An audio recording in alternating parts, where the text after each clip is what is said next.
chạy lâu rồi. Thế có mặt thế lâu. Thôi cho. Dia lon đặc cú e. Wow, lưu cho nè.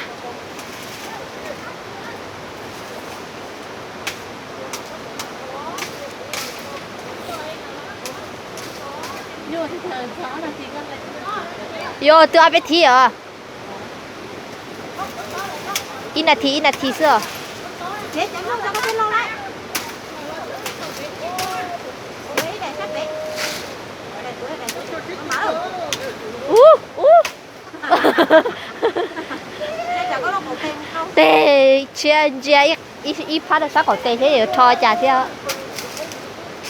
nào thế có mặt thuốc. Ừ. Chia kia đi co. Thế kia có. Ui da. Họ bị con chị Âu xả bây giờ nè. Cái sát là nó.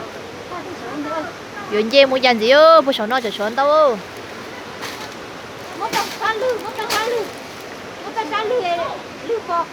Cái nào hả? Dạ, sao ok được á.